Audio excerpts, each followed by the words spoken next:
Easy money.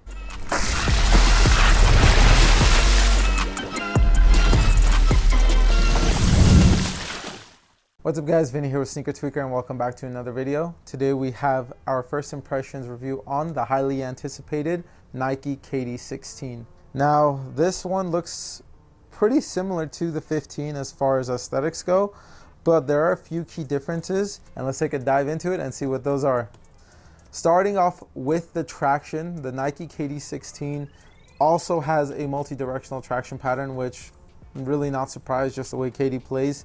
That's what he needs. However, the previous iterations were a little bit more technical, whereas this one is more storytelling.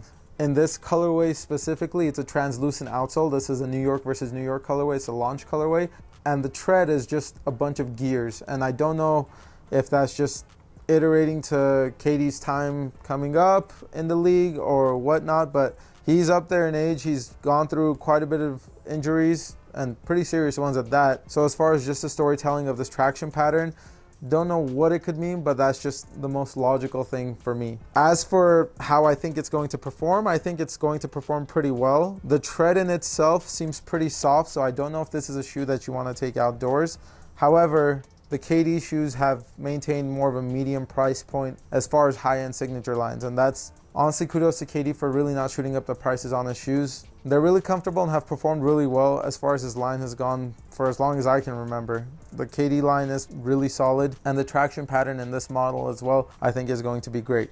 As for the cushion, this is where we kind of have a departure from not just, I guess, the 15, but the 15, the 14, the 13, and the 12. All of those have had Zoom Strobel full length, but in this iteration of his line, we have Zoom in the forefoot and then we have an Air Strobel in the heel. I think it goes from the midfoot to the heel, and that is going to be an Air Strobel. Air Strobel, when done right and when done with lower PSIs, is pretty comfortable and pretty plush. However, my experience, or I guess my most recent experience, was with the PG5, and that was a little bit more of a firmer setup. So I don't know if this is going to be as great as previous models like the PG4. The PG4 had air as well, and that one was super comfortable, but the 5, it was a little bit more firm. Zoom, you all already know how I feel about Zoom. Zoom is going to be more than likely great as long as you can feel it. My thing is just feeling it whenever you're hooping and if it's going to give enough feedback. You also have Cushlon, which has been the case with the 14 and the 15, and Cushlon is super comfortable, super plush, great for impact protection, and has lasted me quite a while before it bottoms out in previous models as well. I don't think as far as impact protection you're going to have any issues. I just like to also have a good bounce, and with the full length Zoom Strobel or just Zoom Strobel in general, I've had that with the previous models. I'll just have to see how this one performs in game. For the fit, the KD16s do fit true to size.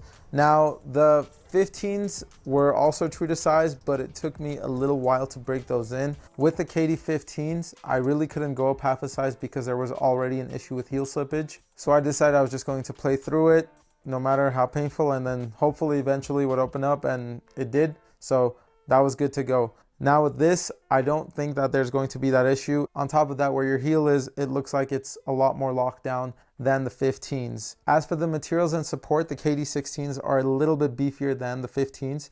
You have synthetic overlays all throughout the shoe. You also have a TPU clip on the lateral and the medial side of the shoe, and that's going to stop your foot from really going too far out of the footbed and just keep it in place.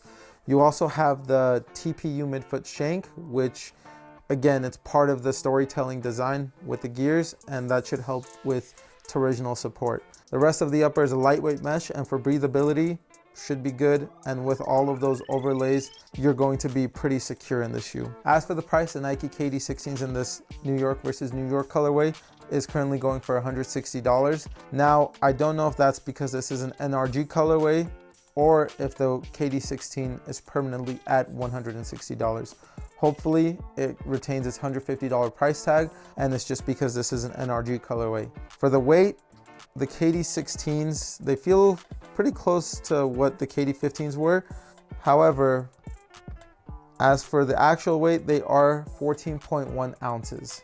Overall, I think the Nike KD16 is probably going to be another solid performer. They did change a few things up. However, I think those things aren't going to really make too big of a difference in the performance of the shoe. If they do, I'll keep you guys updated in the performance review. Like I've mentioned before, we are on the road to 100,000 subscribers. So anything and everything you guys can do to continue supporting us, we greatly appreciate. So please go like, subscribe, and comment. And if you've tried the KD16s out before, please comment down below and let us know how it performed for you. If you are wanting to see how they perform, stay tuned for the performance review. And other than that, thank you guys for everything, and we'll see you guys in the next one. Peace.